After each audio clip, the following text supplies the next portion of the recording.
banyak lagi yang lain. Ada lembaga-lembaga internasional, ada kedutaan besar Jerman, Pak Han, dan teman-teman semua ini ngeri sekali. Saya kira yang bisa mengalahkan ini hanya konser. Ya, kalau konser itu tidak sangat serius untuk melihat secara kualitatif. Sialnya kan baru serius dan bukan konser.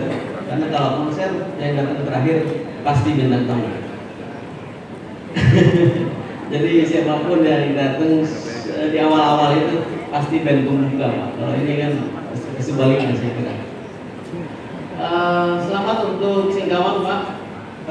Ini ulang tahun Singkawang juga saya kira.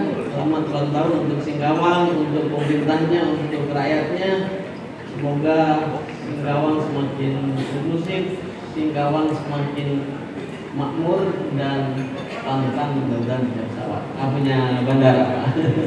Punya bandara. Saya sudah 6 kali di Singkawang dan hanya 2 kali ketemu Pak Master, Pak PJ. 4 kali sebelumnya diam-diam untuk kepentingan riset. Saya kira salah satu tantangan serius memang butuh effort luar biasa untuk datang ke Singkawang. Karena dari sekarang Bapak Ibu enak 4-5 jam. Dulu jalannya bolong-bolong itu bisa 6 jam, ya. Jembatan putus itu bisa 8 jam, 7 jam setengah. Sehingga kalau sekarang Bapak Ibu sekalian quote-unquote dimanjakan dengan 4 jam itu luar biasa. Mudah-mudahan tahun depan sudah tidak banyak lagi. Bapak Ibu sekalian tidak banyak jam ya dibutuhkan dari Bapak Ibu sekalian dan teman-teman semua. Enggak apa-apa Mas di oke.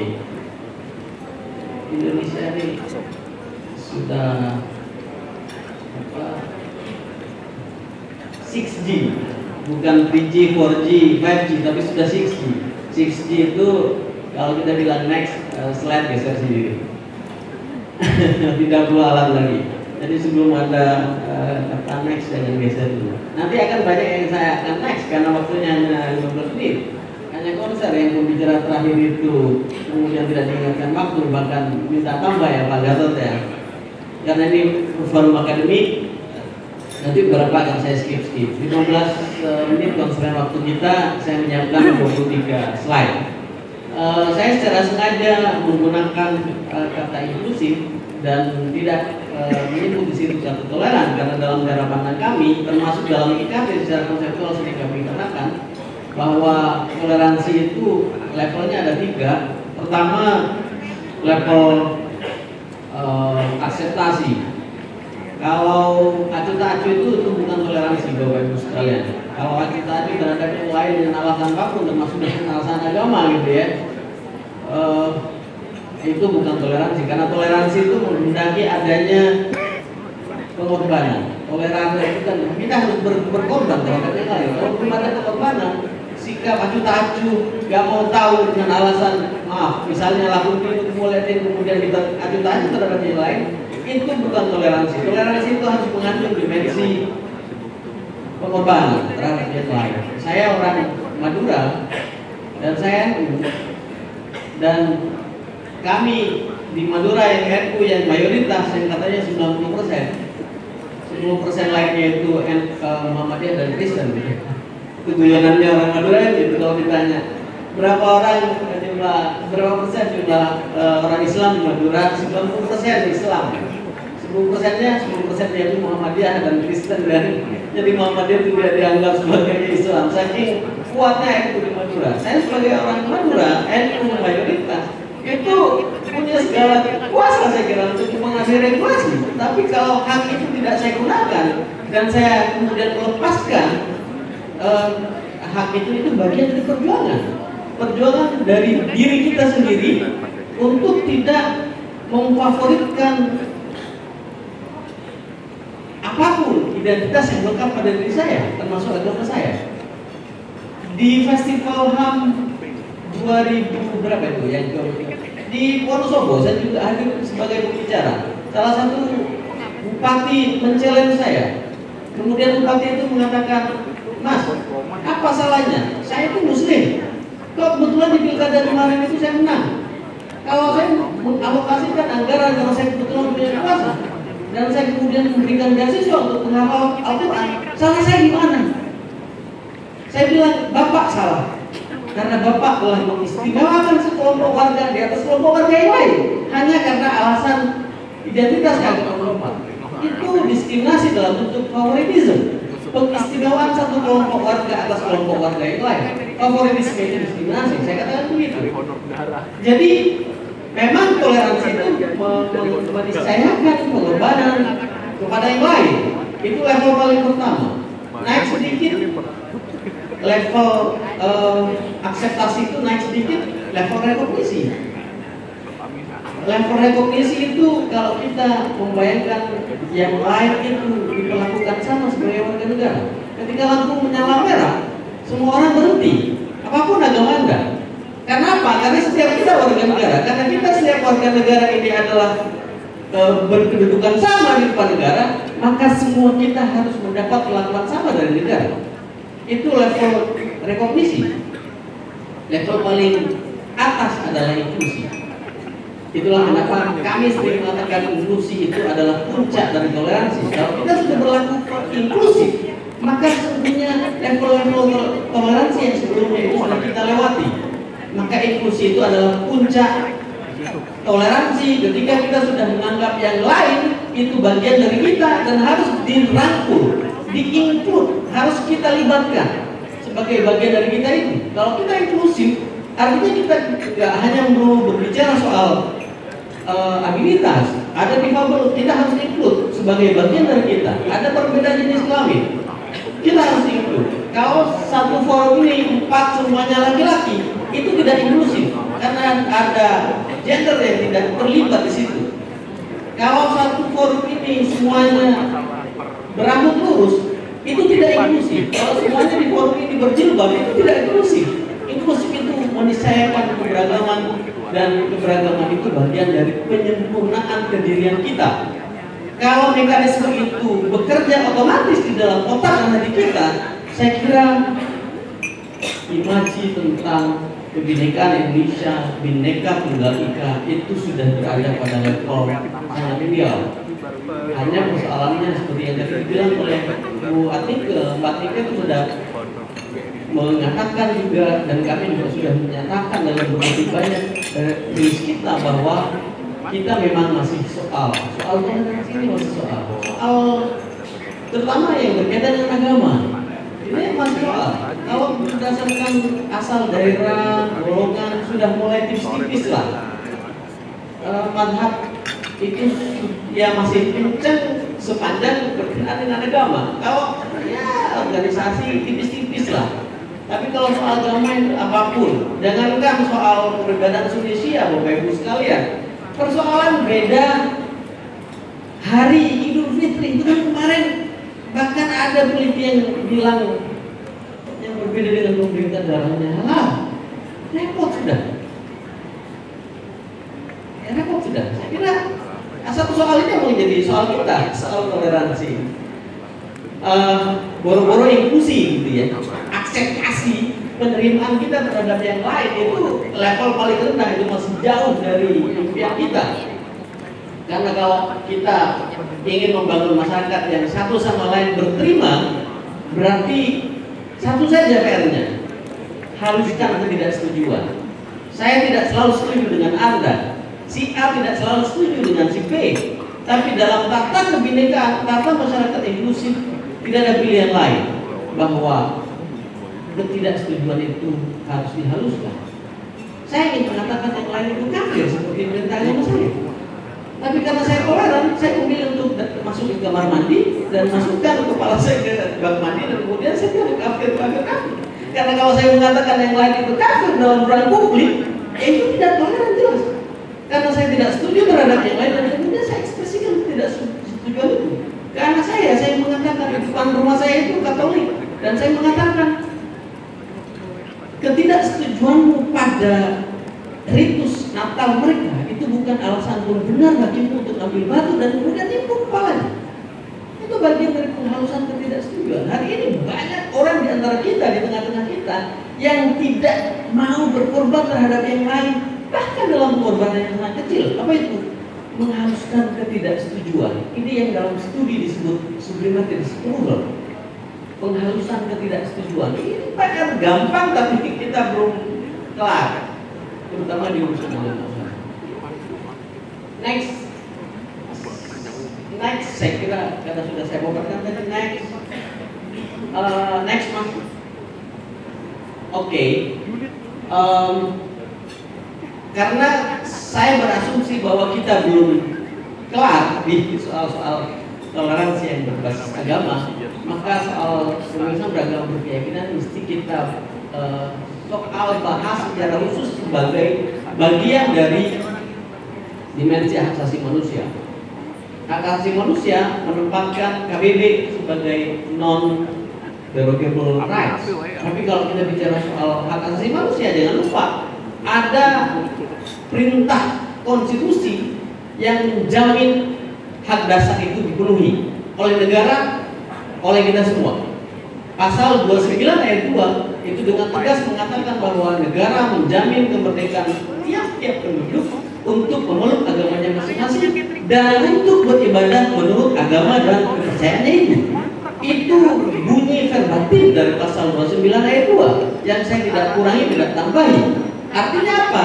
Artinya ketika kita bicara HAM, kalau kita mau derivasikan ke aspek yang lebih positivistik, itu bukan hanya perintah HAM universal, tapi juga perintah dari konstitusi.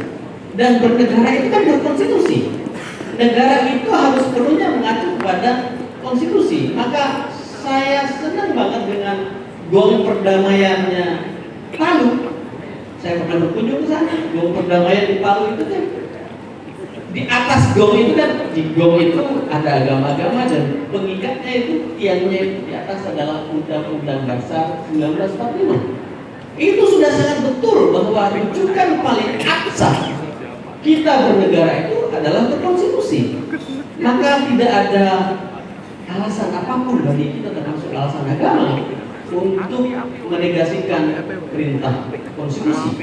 Karena kalau perintah konstitusi itu tidak kita ejawantahkan, maka sesungguhnya kita sedang mengkhianati prinsip dasar kebernegaraan kita. Dan kita, kalau kita mengkhianati prinsip dasar kebernegaraan kita, sesungguhnya kita sedang secara substantif kembali ke situasi pranegara sebelum negara ada. Itu yang disebut sebagai state of nature.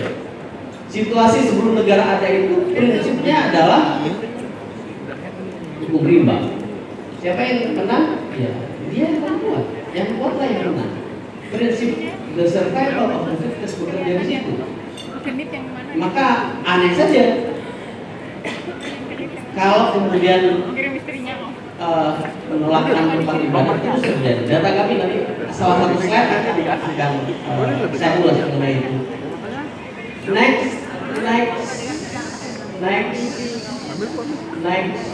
Jadi prinsipnya begini, Bapak Ibu sekalian. Ya, KBB itu sebagai hak dasar kalau di disiplin internasional kan dibagi dua. Ada internal freedom atau forum internal, ada forum external atau external freedom. Apakah dimungkinkan pembatasan? Mungkin. Pembatasan itu dimungkinkan. Kalau ada syarat-syarat misalnya yang dilekatkan pada proses pengajuan pendirian rumah ibadah itu diperbolehkan. Hanya soalnya adalah kalau syarat-syarat itu ternyata berlaku diskriminatif. Dan itu yang banyak terjadi di tempat kita. Bisa diambil cuti dua ke sana. Padahal dalam prinsip hak asasi manusia, pembatasan, derogasi, limitasi itu hanya dimungkinkan untuk beberapa pertimbangan itu: keamanan, ketertiban, kesehatan, moral masyarakat, dan hak-hak serta kebebasan asasi manusia orang lain. Hanya ketika derogasi itu diterapkan, satu, pembatasan tidak boleh diskriminatif. Di tempat kita sering pembatasan itu diskriminatif kalau berkenaan minoritas. Saya ditanya oleh teman-teman wartawan, BBC sempat kontak saya beberapa waktu lalu tentang penolakan sekolah Kristen Gamaliel di Parepare. PBB itu menentukan syarat teknis, tapi pendemo itu minta mereka untuk yayasan itu memenuhi syarat-syarat seperti dalam BBM. Nggak masuk akal. Kenapa bisa begitu? Kenapa ada minoritas? Ini persoalannya Bapak Ibu sekalian. So, limitasi dan derogasi sering dipakai, sering bekerja dalam tata masyarakat inklusif di mana mayoritasnya masih berputar dengan prinsip bahwa mereka punya segala hak yang berupa keistimewaan, favoritism, untuk menentukan banyak hal termasuk regulasi, praktik dan seterusnya. Next, saya akan bicara data sedikit sampai di ujung satu slide terakhir. Ya ini masalahnya Bapak Ibu sekalian, dalam data kami kita tidak pernah setahun itu kasus pelanggaran kebebasan beragama berkeyakinan itu di bawah 150, nggak pernah. Bahkan yang terbaru 333 tindakan dari 175 peristiwa. Kalau peristiwa itu berkaitan dengan kejadian di satu tempat di satu waktu, kalau tindakan itu berkaitan dengan apa yang dilakukan oleh aktor. Semakin banyak aktor intoleran, maka tindakan intoleransi atau pelanggaran kebebasan beragama berkeyakinan secara umum pasti akan semakin banyak. Dan datanya seperti itu Bapak Ibu sekalian. Kalau kita perluas spektrumnya ke 16 tahun terakhir, ya situasinya tentu akan kelihatan bahwa di pemerintahan Pak Jokowi situasinya itu membaik. Tapi tetap saja peristiwanya itu di atas 150 dan itu masih sangat besar dikirakan kita dalam konteks itu. Next, kalau tadi Mbak Atike juga Komnas HAM mengatakan kepolisian yang paling sering dilaporkan di konteks KBB pemerintah daerah yang pertama Pak Masro dan Bapak Ibu sekalian, gubernur, bupati atau aparatur di pemerintah daerah, provinsi, kabupaten, kota, itu yang paling tinggi. Kepolisian, kemudian Satpol PP kita pisahkan dari pemerintah daerah karena dia punya instrumen kekerasan. Dia paling tidak menguasai perlindungan lah untuk jerat dan perda dan seterusnya. Kemudian institusi pendidikan negeri dan Forkopimda di luar kebijakan pengambil kebijakan politik di tingkat daerah. Next. Seperti halnya disiplin hak asasi manusia pada umumnya, aktor pelanggaran itu tidak perlu negara, tapi juga warga negara. Dan warga negara itu kalau kita cek data, 5 yang paling gede itu warga, individu. Kalau individu itu yang tidak terafiliasi dengan satu kelompok ormas tertentu. Kalau warga gerombolan, berikutnya ormas keagamaan yang menamakan diri sebagai ormas tertentu, kemudian MUI melalui fatwa-fatwanya antara lain, dan MUI tidak selalu pusat, karena juga MUI daerah, lalu FOB Pak Bah, kan yang toleran kan FOB-nya Pak Bande. FOB yang lain banyak yang toleran Pak. Next. Nah ini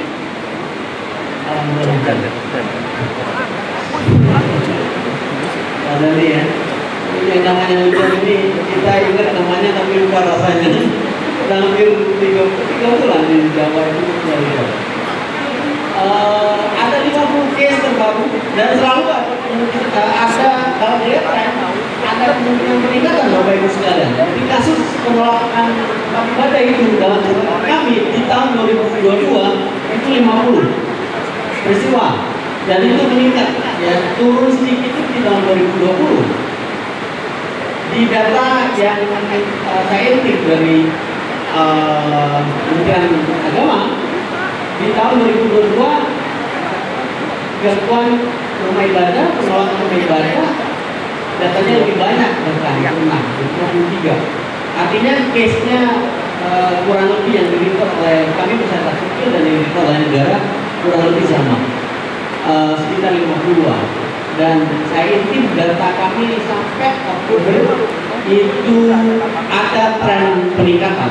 Kalau polanya tidak berubah terutama di 3 bulan terakhir, September, di 3 bulan terakhir, maka case-nya bisa di atas 50. Next.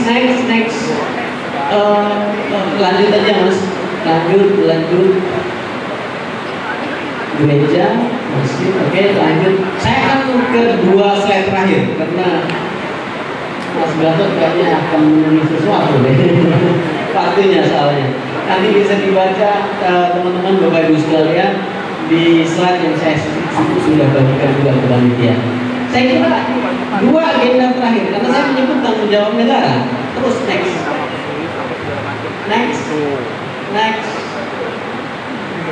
Nah, ini saya kira kami dalam tempat pendidikan apa yang mesti dilakukan.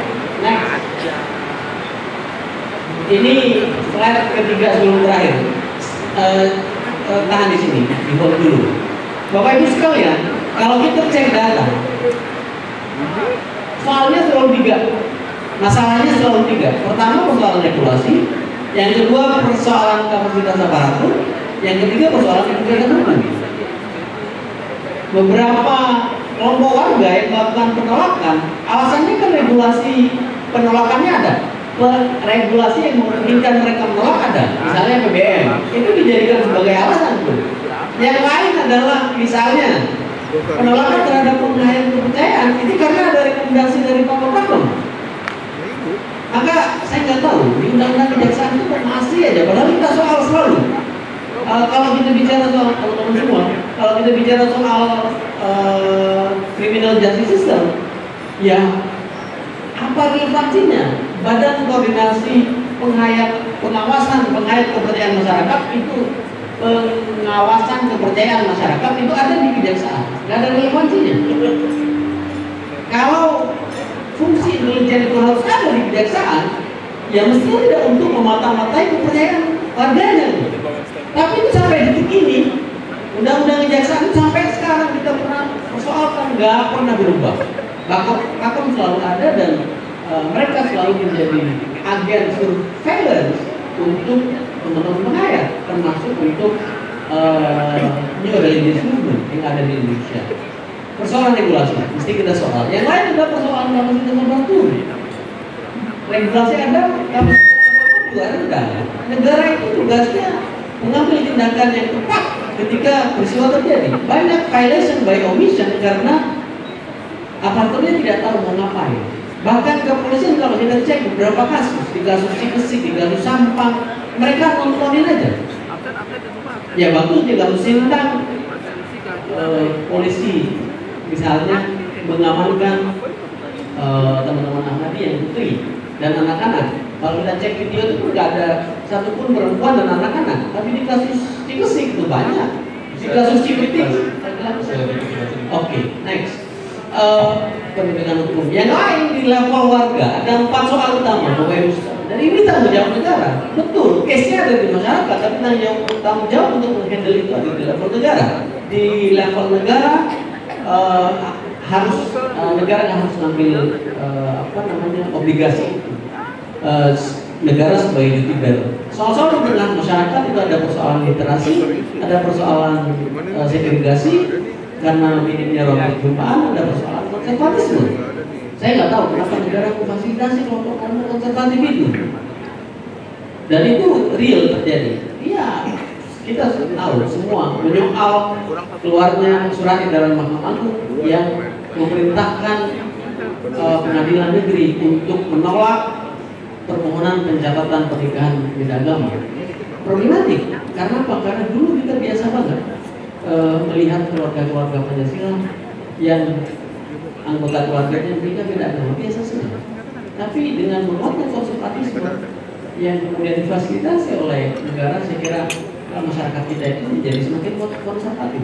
Konservatif itu sederhananya, kalau dulu zaman kita belum konservatif, kita berpikir bahwa kita yang paling benar sambil kita memberikan ruang kepada yang lain untuk menemukan kebenaran sendiri. Sekarang kita mengklaim kebenaran itu dan berpikir bahwa yang lain pasti salah. Semakin konservatif kita. Terakhir, kapasitas koersi warga. jangan lupa tadi saya katakan kalau kita balik ke teori negara gitu ya, yang bisa melakukan versi siapa? Hanya negara. Tapi sekarang orang dengan 13 orang menolak rumah ibadah. Bahkan dengan 2 orang saja datang ke digital printing, kemudian nge-print satu banner tulisannya gereja ini disegel. Tidak ada, mestinya negara yang melakukan itu. Tapi sekarang warga negara sudah berani melakukan itu, alasannya membantu negara. Itu yang kita lihat dari data-data yang berkembang belakangan yang berkaitan dengan apa yang terjadi di tengah masyarakat. Maka agendanya tidak ada pilihan lain, kita harus melakukan depolitisasi agama dan reaktualisasi agenda-agenda kultural. Harus negara juga yang mendorong itu. Misalnya saya nggak tahu, saya mesti bertanya juga ke pemimpin daerah yang ada di sini. Apakah semua sudah punya FPK, Forum Pembelajaran Kebangsaan? Apakah semua punya FKUB? Oh, belum semua punya FKUB, Bapak Ibu sekalian. Ada juga daerah yang tidak punya FKUB. Kalau melihat datanya mana? Karena mereka merasa sudah ukur. Siapa bilang? Bilang aja nggak mau bikin FKUB karena tidak mau mengakomodasi yang berbeda yang sedikit itu. Salah satu daerah di Sumatera Barat itu kan nggak mau bikin FKUB karena klaimnya nggak dibutuhkan FKUB. Padahal itu penting sekali. FKUB, FPK, FKDM, Forum Kewaspadaan Dunia Masyarakat penting sekali. Slide sangat terakhir dan harus saya sampaikan. Terima kasih. Lalu saya kembalikan ke Mas Gatot. Baik, terima kasih Mas Fahri. Bapak dan Ibu sekalian, kita sudah mendengarkan pandangan-pandangan tentunya tentang bagaimana toleransi beragama yang juga menjadi masyarakat yang inklusif. Namun tentunya waktu kita tidak terlalu cukup untuk berdiskusi panjang. Namun ada satu pertanyaan Bapak yang untuk semuanya yang kami coba rangkum menjadi pertanyaan. Pertanyaannya begini. Dari apa yang sudah disampaikan, tentunya bagaimana peran ideal dan komprehensif negara untuk mewujudkan kondisi adil, toleran, dan inklusif. Apakah aturan itu sudah cukup? Nah, lalu siapa yang harus mendukung negara dalam proses ini? Dan apa yang menjadi parameter ukuran dalam pencapaian? Nah, itu yang dari beberapa pertanyaan yang kemudian kami satukan kepada Bapak dan Ibu. Mungkin kesempatan pertama tentunya kami berikan kepada Ibu Ketua Komnas HAM.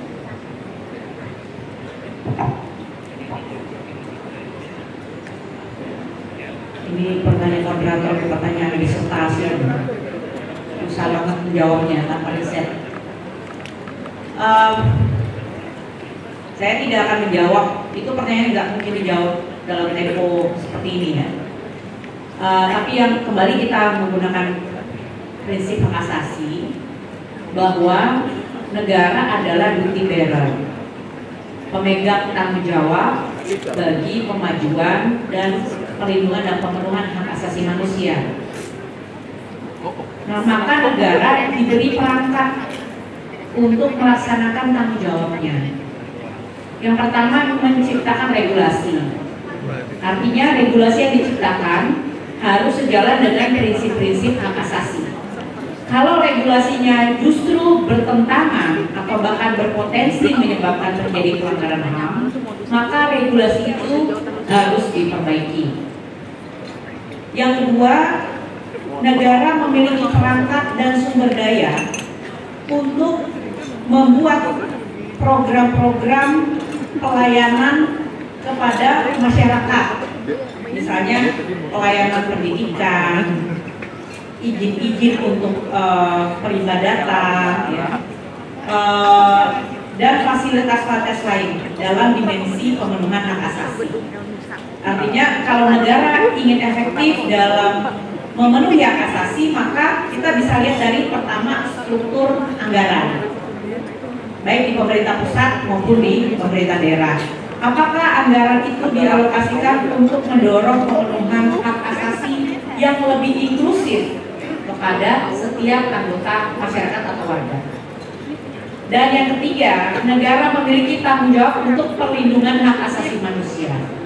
Artinya jika terjadi potensi-potensi pelanggaran atau kasus-kasus yang merupakan pelanggaran HAM, maka negara berkewajiban melakukan penegakan hukum dan pemulihan bagi masyarakat yang menjadi korban pelanggaran HAM. Nah, apa instrumennya? Kita memiliki pengadilan, ya. Kita memiliki LPSK, kita memiliki Komnas HAM apabila itu adalah satu pelanggaran HAM yang berat. Jadi negara berkewajiban memajukan, mendorong agar regulasi lebih baik. Yang kedua, memenuhi hak asasi dengan menyediakan alokasi anggaran dan sumber daya termasuk aparatur negaranya yang harus juga dilengkapi dalam melakukan pelayanan. Dan yang ketiga, melakukan perlindungan HAM melalui penegakan hukum dan pemulihan. Tentu saja itu akan efektif apabila juga kesadaran hak asasi menjadi budaya di dalam masyarakat. Dan negara tidak bisa menegakkan itu sendirian. Masyarakat harus turut terlibat, termasuk di dalam memupuk budaya toleran, budaya menghargai keberagaman, dan budaya mengenali kebutuhan khusus dan kondisi khusus yang dihadapi oleh masyarakat. Terima kasih, demikian dari saya. Terima kasih Ibu Ketua Komnas HAM. Selanjutnya Pak Wali dengan praktik baik tentunya. Saya pikir dari dua pembicara tadi banyak hal yang dapat saya tarik sebagai pelajaran, dan ini akan menjadi PR kami selanjutnya. Pada saat ini kebetulan kami sedang menyusun naskah akademik bekerjasama dengan pihak perguruan tinggi berkaitan dengan rancangan perda kehidupan yang toleran dan pemerintahan yang inklusif. Yang sebelumnya kami hanya punya perkada, peraturan kepala daerah tentang penyelenggaraan toleransi di tingkat masyarakat.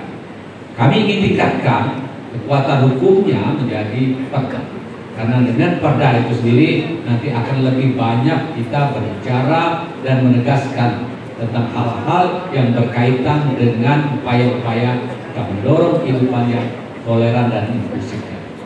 Kemudian yang kami rasakan sebagai bagian dari lesson learned di Kota Singkawang, apabila timbul konflik ataupun wacana-wacana yang mengarah kepada satu bentuk-bentuk intoleran, maka ada mekanisme untuk checking dan introspeksi sendiri oleh para kelompok-kelompok organisasi kemasyarakatan itu sendiri, tokoh-tokoh masyarakat yang dengan sendirinya mengingatkan pelaku yang menyebar ujaran kebencian, apakah itu melalui percakapan langsung maupun melalui media sosial.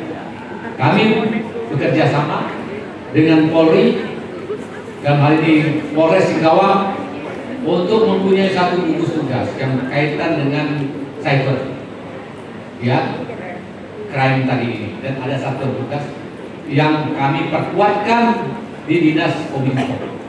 Dan mudah-mudahan hal-hal yang berkaitan dengan bentuk-bentuk yang menggoyahkan nilai-nilai yang sudah kami pelihara dengan baik di Kota Singkawang ini bagian dari tanggung jawab bersama.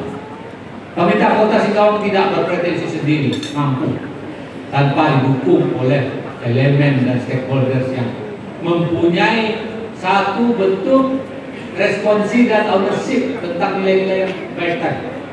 Oleh karena itu, di tingkat masyarakat kita betul-betul mengatakan ini tanggung jawab bersama.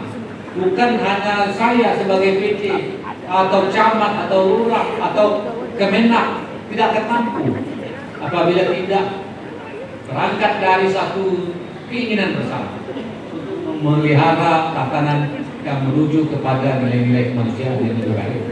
Saya kira itu Bapak Ibu sekalian, saya berharap ini adalah pembelajaran kita semua. Kami akan terus mencoba untuk terus mendalami dan berinteraksi dengan teman-teman sekarang itu, dengan Komnas HAM dan para pihak yang betul-betul bisa memberikan satu bentuk-bentuk peningkatan kualitas kehidupan kita ke depan. Tanpa itu saya pikir kita akan stagnan dan akan goyah berhadapan dengan apabila ada dinamika, apalagi nanti pada tahun politik ini sangat seksi. kita betul-betul harus mempunyai ketahanan dan mengedepankan penguatan hak asasi manusia itu sebagai bagian yang tertinggi dari sebuah target-target politik yang sebenarnya 5 tahun dan lain-lain itu akan berlalu. Tetapi kalau terkoyak kepada hal-hal yang menjerumuskan kita, itu akan menjadi trauma yang lama akan selesai. Saya kira ini pengalaman kami, mudah-mudahan ini juga tentu sudah dipikirkan oleh rekan-rekan lain dari berbagai daerah yang datang di tempat ini maupun yang hadir melalui Zoom meeting dan lain-lain. Saya kira demikian. Terima kasih. Terima kasih Pak Wali. Selanjutnya Mas Khalid. Saya setuju dengan Pak Tika tadi soal regulasi. Itu bagian pertama yang sangat penting. Saya tambahkan bukan hanya membentuk, kerjaan konkret kita adalah melakukan revisi. Coba kita kunjungi lagi itu. Begitu banyak regulasi yang bermasalah.